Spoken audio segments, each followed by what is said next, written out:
In this video, I would like to talk about Thailand. I've been living in Thailand since 2018, and so I just wanted to share my experience of how is it like living in Thailand as a digital nomad, and this might be helpful for you if you're planning to move to Thailand or you're just wondering how is it like to live in Thailand. So I first moved to Thailand in 2018. Back then I was living in Malta, which is a small island next to Italy, but I was traveling a lot to Thailand. Actually, I would go like 1 or 2 months per year to Thailand, and I figured if I'm gonna spend my time going to Thailand, why not move there, right? I mean, that's what happened to most people. They first go to Thailand and they like the country, they like the culture or the life there, and so eventually they don't leave the country and they end up living there by accident. So that's what happened to me.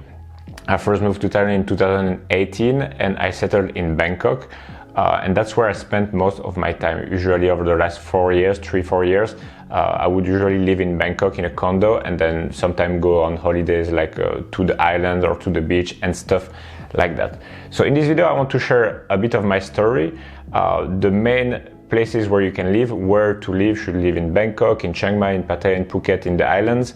I will share with you the things I really like about Thailand, the things I don't like about Thailand, the negative of it, how much money do you need to live in Thailand, and any other suggestion or thing I might think of. So it's going to be quite a long video, so maybe you can grab yourself a cup of coffee if you want to be comfortable. So the main places where you can live in Thailand. For me, the best place is Bangkok. As you might have guessed, that's where I spend most of my time because there's so much things to do. It really comes down to you and your personality, right? Bangkok is a big city of more than 10 million people where you have everything, all the food, all the nightlife, all the activities, all sorts of people from all walks of life. And so you can never really be bored in Bangkok because everything is like 24/7. You can do basically everything. The thing with Bangkok is like I said, there's everything. It's really convenient. You can find all the foods you want, even like the food from back home. Like I'm from Belgium, so there's French food in Bangkok. There's all sorts of food really.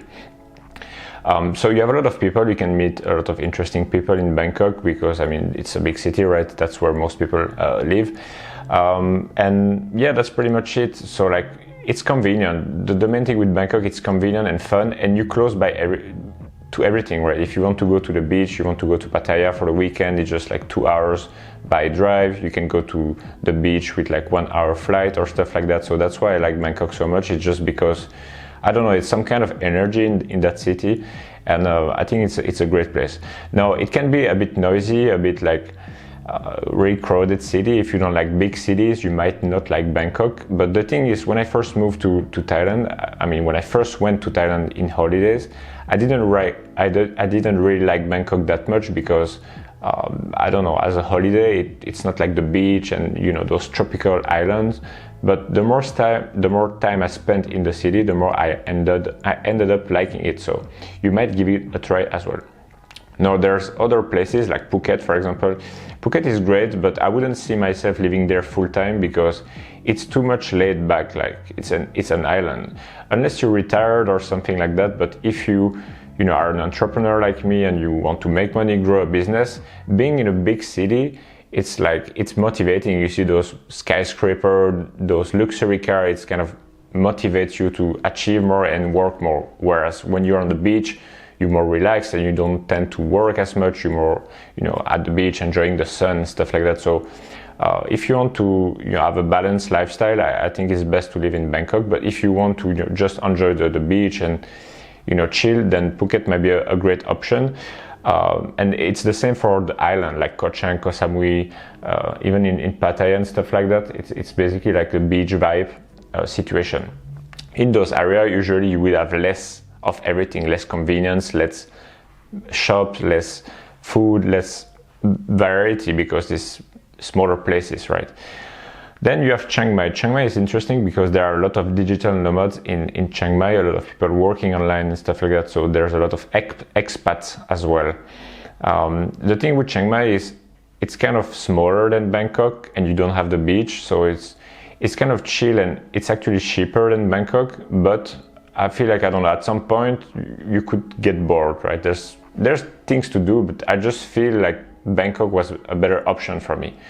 I spent quite a while in Pattaya as well, but it's really acts towards the nightlife. There's a part of it that's really quiet around like Jomtien Beach and stuff like that. So it's a good option as well, to be honest, Pattaya, because you're close to Bangkok, and Bangkok is where you have everything, like the big hospitals, like I said, the big supermarkets, all the food that you might like, all the sports that you want to do. If you want to do some jiu-jitsu, if you want to do some Krav Maga, if you want to do anything, you can find in Bangkok. Whereas if you are on the beach in Phuket, you might not have access to French food or to Indian food. I mean, Indian food you might find, but let's say you're from, I don't know, Poland, and you want to find a Polish restaurant. You will find that in Bangkok for sure, but maybe not in Phuket or in Pattaya or on some island, right? So you can find some balance and see which one is best. There are also like the countryside if you want to move to Isan and have like a really quiet life, but for me it's not the right fit, because I don't know, I just want to do a lot of activities and fun stuff, and I found that in those places it's good to go sometime on holidays, but not to live full time there. Now that's kind of about places where you can live. The thing is, before going there and trying it out for yourself, you will never know which one you will like, because like I said, for me, when I first went to Thailand, I really liked like Pattaya and the beach, but I ended up moving to Bangkok because after having spent some time in those places, I figured out that it was the best for me. So if you plan to move to Thailand, the best is to go in each of those cities for a few weeks at least and see which one you like best for living, right? Because going on holiday to a place or living there is totally different. So the things that you might enjoy on holiday might piss you off when you're living there. For example, tourists, right? If you on holiday and you're a tourist, you wouldn't mind there are other tourists as well. But if it's like a daily thing where there are a lot of tourists in your street, it might a bit annoy you. So you want to try it out for yourself and see which place you like best. But I mean, yeah, that's pretty much it for the places. Now, I'm going to talk about the thing I liked about Thailand in general and the thing I don't like, and then we will talk a bit about money, budget, and stuff like that. So the thing I like about Thailand in general, and this will especially be true for Bangkok in general, all those things I'm going to talk about, is the convenience. Like I said before, you can have really anything that you want at any time of the day. Anything is possible. If it's 3 in the morning and you want to buy some whatever, you can find it. There's always a shop that's open in Bangkok that will sell you what you want, and that's great, because I don't know, it's just convenient, right? I come from Belgium originally. I'm from a small village in the countryside of Belgium where there's like 5,000 people living, 2 supermarkets, and everything is closed after 6-7 p.m.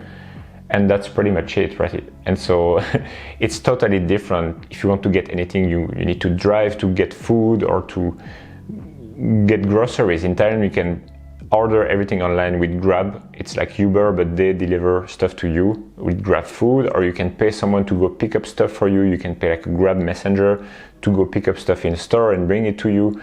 And so that's really interesting. Convenience, I mean, you can do anything. In Thailand, what I've noticed is they really have like a can-do attitude. You can buy anything has a price. If you want this to be done this way, you can find someone that will do it. Whereas in the Western world, I mean, in the UK where I'm right now, in Belgium, people just follow like the rules, and they're like, oh, that's the way we do things, and there's no other way to do it. In Thailand, you can make anything happen, and that's a really great thing. To give you an example, like I was in Belgium a few months ago and I wanted to do some business cards. I went to the local print shop in that 5,000 people village / small city, and I went there. I'm like, okay, I need to do business cards. It's pretty straightforward, right? I didn't want anything fancy, and they were like, oh, okay, you need to submit a design, then we will review it. It will take like 1 to 2 weeks to print the final business cards. If you go to a print shop in Thailand and you say, okay, I want business cards now, they will go and make it happen for you on the spot. You will not have to wait like weeks and weeks. And if they don't do it, you go to the next shop that's 200 meters down the road, right? So that's a really great thing about Thailand, is you can get stuff done. And yeah, that's a great thing.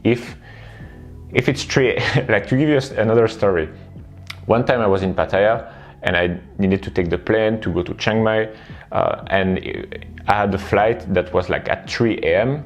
and so I went to a nightclub prior to that, because I was not going to sleep and wake up at midnight. It doesn't make any sense. I just went to party in Pattaya, and then get out of the party, grab my backpack, found a taxi motorbike, so that's like a taxi that's on a motorbike, and I just said, oh, can you drive me now to the airport? It's like 1 hour drive in the middle of the night. And he said yes, and so I just paid him like, it was maybe like $10-15. It's like, this would never happen in Belgium, or first you don't have taxi motorbike, but even like finding a taxi that would, that you don't have to book, here you just can make things happen. So that's a great thing.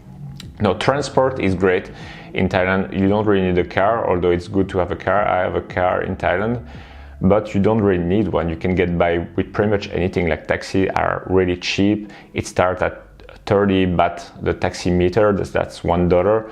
And then basically like any taxi ride that you will have will be like between 50 and 200 baht. So that's between like $2 to $10 at maximum, unless you're going for like 1 hour ride.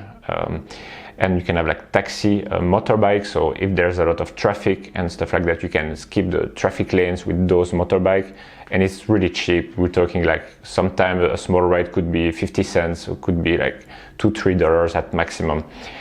You can also book those taxi motorbike, and they come to pick you up at your condo, like an app like on Grab, which is like Uber.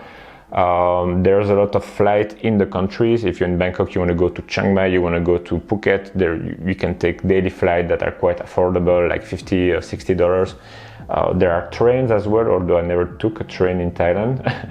There are buses also that are quite affordable, but I've never used those as well, because I mean private transportation is so cheap. Why would you bother going with public? So yeah, transport is great.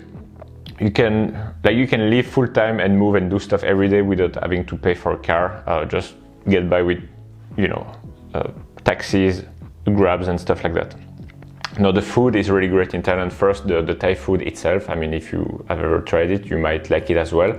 But also the diversity of food. I like a lot of different food. Like I like Mexican food, Indian food, Greek food, French food, Italian food, Japanese food, Korean food, Thai food. Yeah, I like pretty much any food, and you can find anything in Bangkok, whether it's restaurant or groceries. If you want to find this special like Korean chili paste, or like this special French cheese, or this special French wine, you can find anything in the right places, and that's really great, right? Maybe you from the UK, maybe you're from Italy, and you like this specific food for your breakfast. You can find it in Thailand. In some supermarket, like Villa Market is a good supermarket. They have a lot of international products. So the food, it's a great thing. You can also order food, and it's quite cheap. Like, yeah, you can eat out or order in. There's a lot of street food as well. That would be usually more Thai food than foreigner food, but food is really great in Thailand. And especially in Bangkok for this. Obviously, there will be less choices if you're in other cities, although there still plenty of choices available.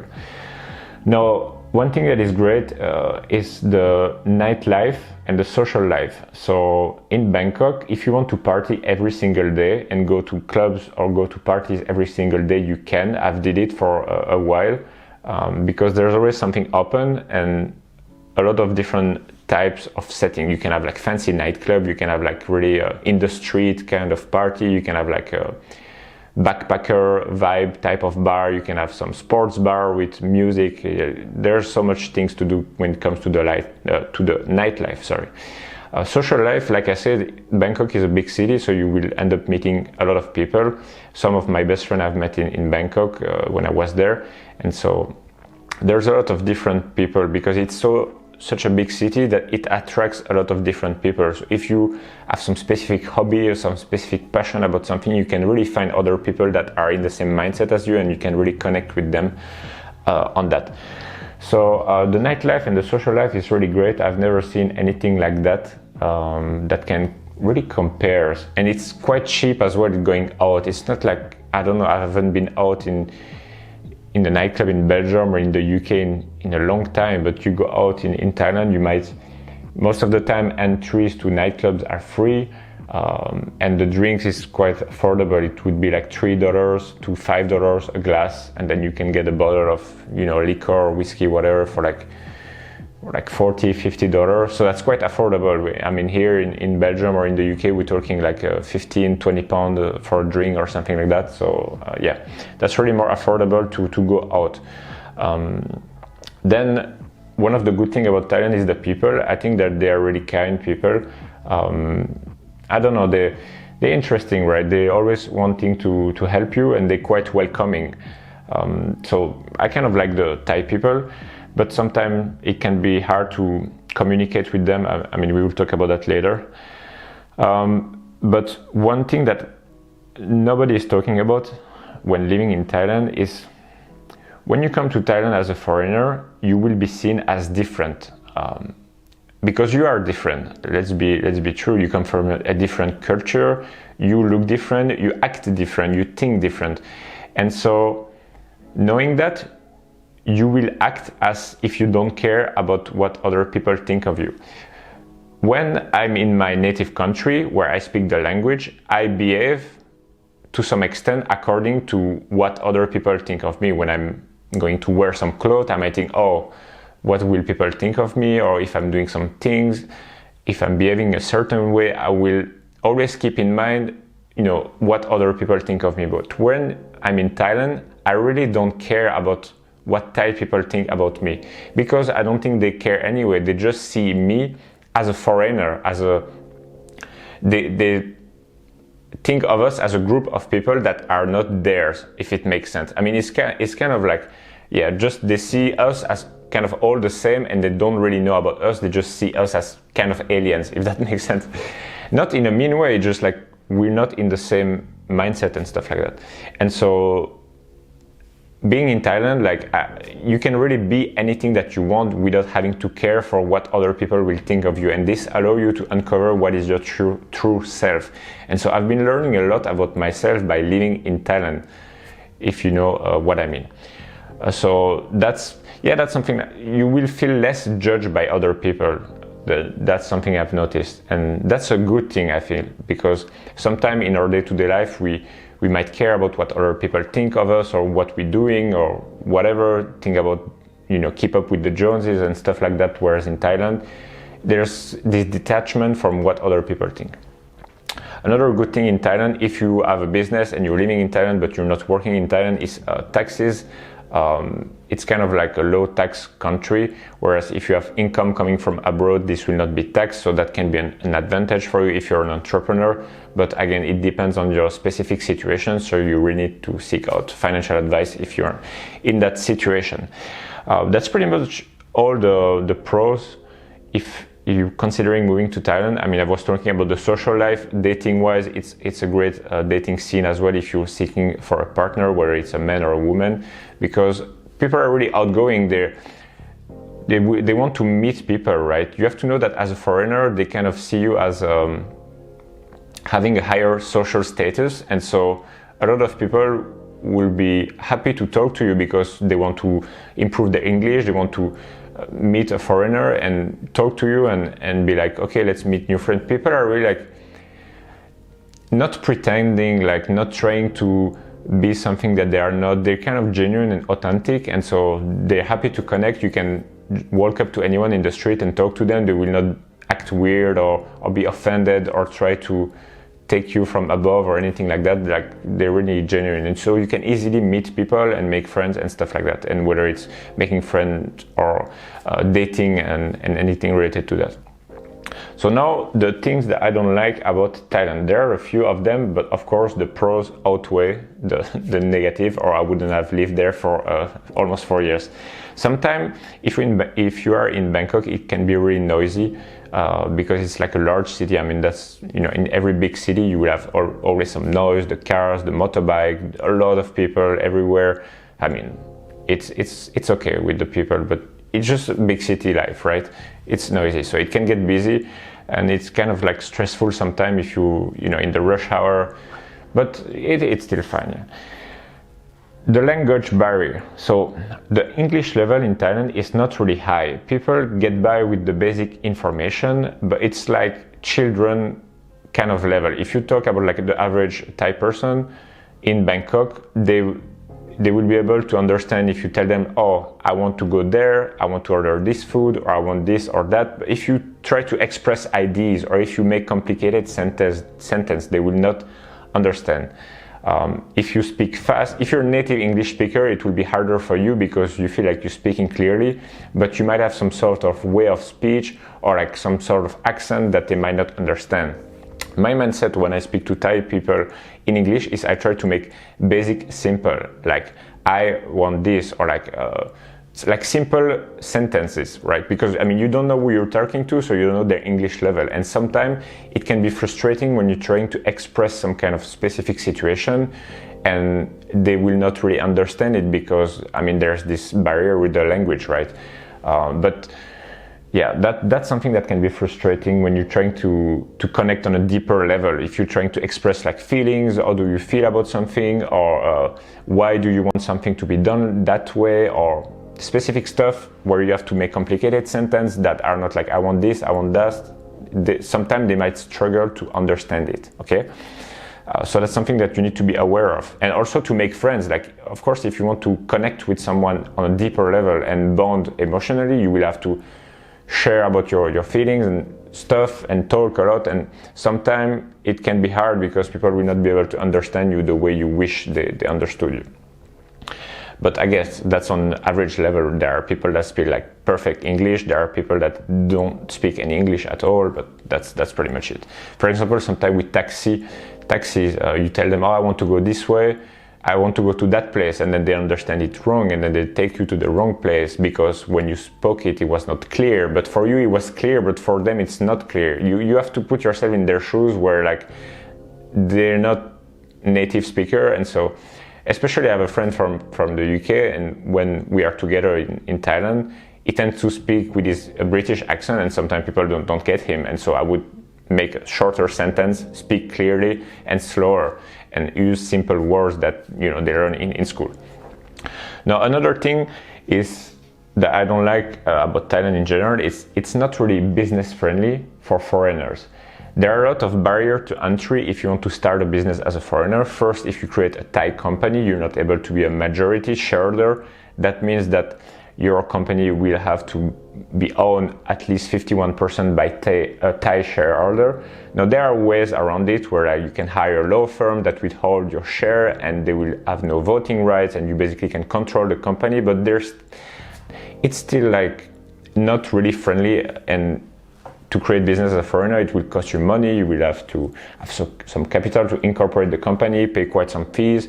So like it's not like here in the UK, you go on company's house, you pay £12, you create a company in 24 hours. It will be a long process, costly process if you want to open a company in Thailand.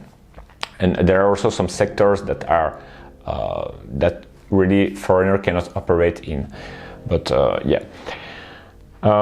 So I mean, that's one of the reasons why I moved away from Thailand, because if you want to create a business and hire people and stuff like that, it can be done. Like there's a lot of people that are doing it, but I'm just saying that there will be more difficulty for you to be successful. You will have more obstacles to overcome, and you will also to have a work permit and stuff like that. Talking about work permit, one of the things that is not good about Thailand is the visas, right?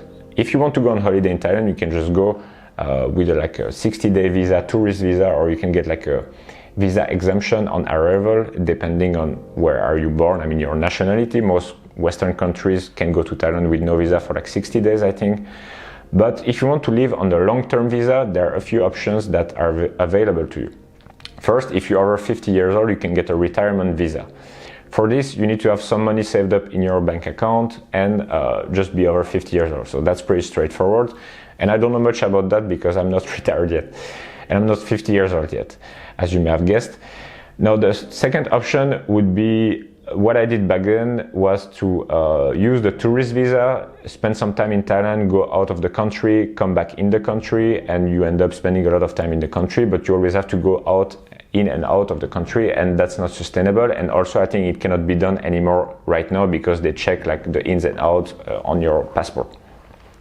What people have done in the past is have like a student visa, enroll in some kind of university or teaching program where they get a student visa, but then you have to attend the classes, so you have to see if that's something that you want to do. Another option is to have a work permit. If you're going to work in Thailand as an employee, then you will have a company sponsoring you and give you a work permit. Now, in my situation, I'm an entrepreneur, I have online businesses, so I cannot really do that. I mean, I didn't want to get a job, right? And so what I did is the Thai Elite Visa. That's 5 years. I mean, there are 5, 15, 20 years, but the one I picked was 5 years visa. So it's basically a visa that allows you to live in Thailand for 5 years, but you have to pay a fee upfront, which is 500,000, I think 600,000 baht at the time I'm recording this video, which equals to, it should be around $18,000, something like that. So you can do the math on Google, 600,000 Thai baht for 5 years. So that's a cost that you have to account for. But I have to say that if you have a business and by moving to Thailand, you might save on taxes. So it might be like some kind of write-off where like the money that you will save on tax will pay for this visa. Now, by having this visa, you get access to a few privileges. It's like you have a limousine with chauffeur picking you from and dropping you at the airport every time you fly out of the country.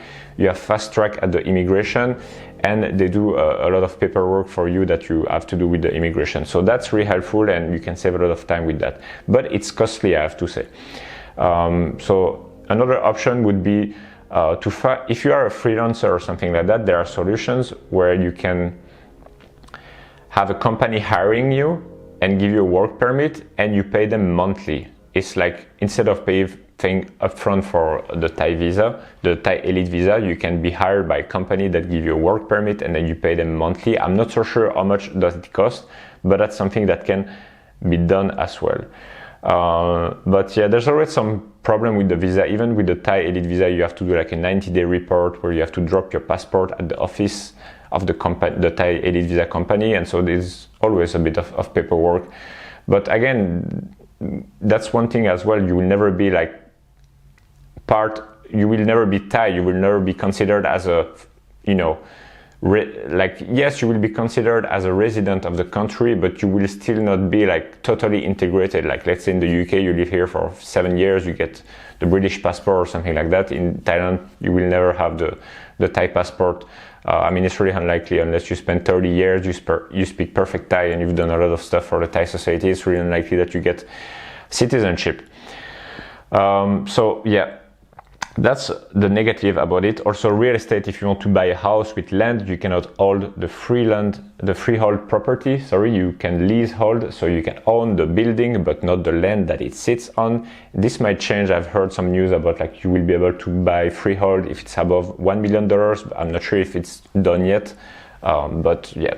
So like I said, you could also do this, have a company with the law firm that holds shares and that help you create a company, and the company owns the land. So there are always ways around it, but it's not like a straightforward process where you own the thing outright and that's about it.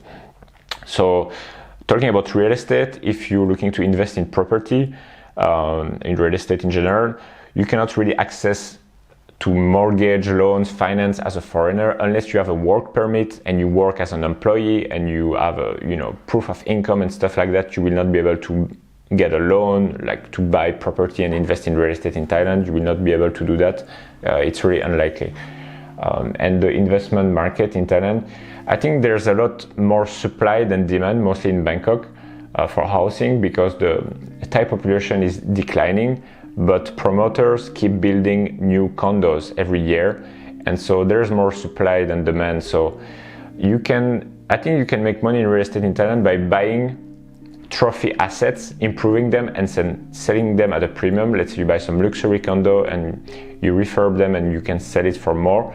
But as a rental, like if you want to do buy to let property, buying something and renting it, you will be able to do it, but you will get maybe like a 5% return, usually 3 to 5% return on your money. So that's not that great comparing to the US or the UK, where you can fairly easily do like 10% return. But that's another subject for another video. So I think that's pretty much it about the negative of Thailand. For me, the main thing is sometimes not being understood is annoying. One thing I didn't talk about is you might be far away from your home and you might miss your home and your family, but that's pretty obvious. And of course, one thing in the pro that I didn't mention is the weather. The weather is really good. It's really hot all year long. Sometimes it rains, but it's not like disturbing rain. It rains like 1 hour a day and then it stops. So that's great as well. Pollution can be sometimes a thing, especially in Bangkok and Chiang Mai at some point of the year where it's really hot. But yeah, that's not really a big deal for me. Now, I want to talk about money, and that can be a negative point. Most people have this idea of Thailand being a third world country where everything is cheap and you can, buy everything for $1 and move to Thailand, live like a king for $1,000 a month, and they couldn't be further from the truth. I can tell you because I've been living there for a while and I've been spending quite some money in Thailand. So I kind of know the price of things. You might wonder, how much does it cost to live in Thailand? And there are no simple answer to that, because it really depends on what you're buying, right? The average Thai salary, the basic salary is 9,000 baht. That's $300 per month. The average salary in Bangkok is 15,000 baht or 18, around $500 to $600. And so that gives you an idea of what Thai people live with. But you as a foreigner, you are different and you will have different standards, different expectation, and so different costs, right? If you live like a local, yes, you can get by with $1,000 per month. But if you go to Starbucks every day, if you drink coffee, if you want to buy some wine, if you want to go to a restaurant, you will end up spending way more money. The thing is, there's a lot of temptation because everything is readily available. Everything is made easy for you to spend money. There are a lot of stuff to do. You can do jet ski in the morning and then going to the zoo in the afternoon and then going to the nightclub on this evening and then going to the restaurant. And you can do 1,000 things and then going to the mall. There's like 3 malls in a row and then you can end up spending so much money. How much does it cost? I can tell you how much I've been spending in Thailand, and it's around between, I'd say, $4,000 to $5,000 per month. And that's split as follows. For accommodation, if you want a 2-bedroom apartment in Bangkok in the city center with decent standard and facilities, that will be around 40,000 baht. If you go to like expensive area, that might be 60,000, 70,000. That's like not the best of the best, but really quite great, with a nice swimming pool, a nice gym in your condo, some nice material, a good construction finishing, double ceiling, double glass windows and stuff like that, high ceiling floors. That will be around this sort of price point. For example, I was living in this apartment. I might put some videos on here to show you how it looked like, and I paid 35,000 baht a month during COVID, so prices were a bit down. That's like $1,200 for a 2-bedroom apartment that was 67 square meter. It has a nice gym, nice swimming pool. So it's kind of like a hotel basically. It's a really great place to live, but your accommodation will really depend where it is and what are your expectations. Me coming from Belgium, and I've traveled quite a lot, like sometimes a lot of things are pissing me off, and so I like to have a high standard of place to live, right? If you don't want to live in the city center, and if you don't have like high expectation in terms of the place where you're living, then you can get by with less. You can find a cheap place for 10,000 baht and it will be like a small 1-bedroom apartment or a studio, right, in Bangkok. But the gym might not be great, the pool might not be great, maybe you might not even have one. Maybe like it's like a cheap door that is like falling down and stuff like that, or like it's kind of noisy, or maybe the view is not great. Like if you want everything to be right, it should be in this price point.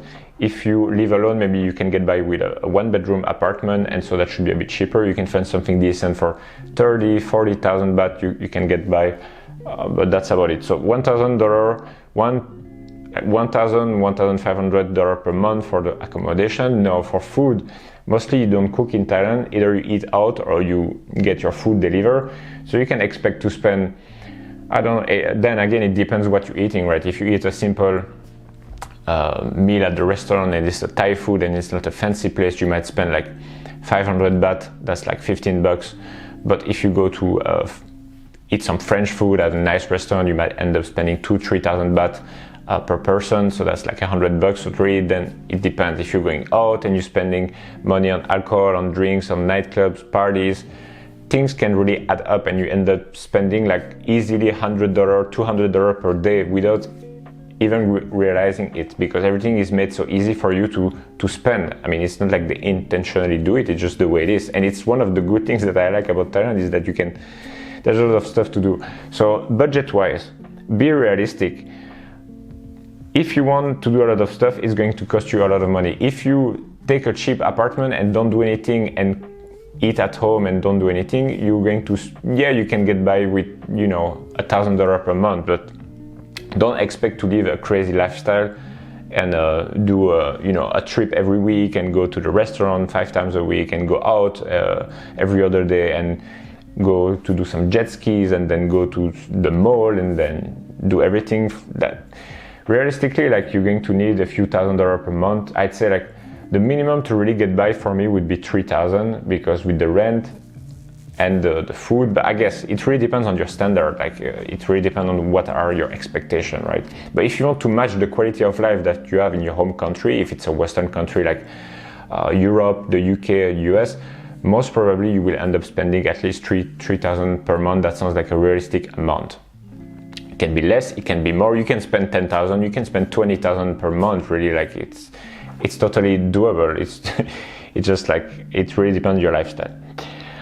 So that's pretty much it. So for me, yeah, that's pretty much it about Thailand. We've talked about the main places to live, the things that I like, the things that I don't like, how much does it cost. My suggestion for you, if you're considering moving to Thailand, I would strongly encourage you to do so, because I really had a good time in Thailand.